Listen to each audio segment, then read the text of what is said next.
Arxamda gördüyünüz ərazi Mirəli Qaşqay küçəsində yerləşir və yəqin ki, çoxlarınız sosial şəbəkələrdən bəzi MTK-ların sakinləri evlərindən qanunsuz olaraq çıxarılması və onlara ödənişlərin edilməməsi barədə artıq videolar sosial şəbəkələrdə baş alıb gedir. Bunlardan biri də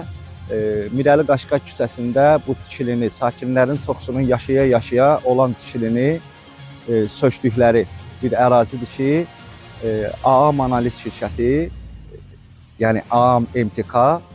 sakinlərin bəzilərini çıxartıb, amma müəyyən sakinlər var, indi görəcəksiniz özünüz 1 metr məsafədə söküntü işləri aparır. Yaşayış olan evlərin 1 metr məsafəsində və razılaşmayan sakinləri isə qeyri-dəqiq olan sübutlarla məhkəməyə verirlər və nə hikmətdirsə məhkəmədə də onlar udurlar. Amma buna baxmayaraq həm sakinlər, həm biz Azərbaycanda məhkəmənin ali orqan olduğunu və ədalətli qərarlar çıxarda biləcəyinə hələ də ümid edirik və inanırıq. Təəssüflər olsun ki, mənə müraciət edən və burada yaşayan müharibə iştirakçısı, öz ömrünün 25 ilini dövlət üçün fəda eləmiş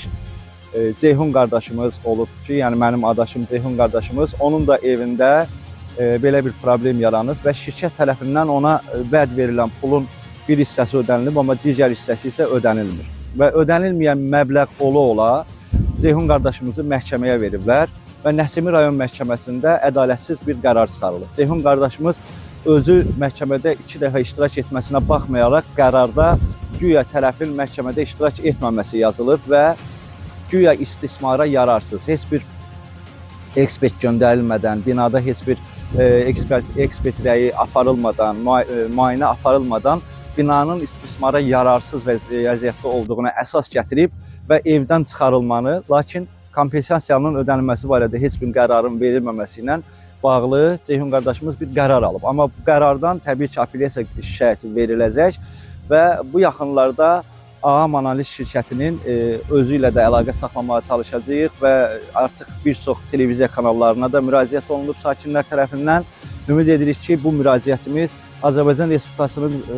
Ali Baş Komandanı və Prezidenti cənab İlham Əliyevə çatacaq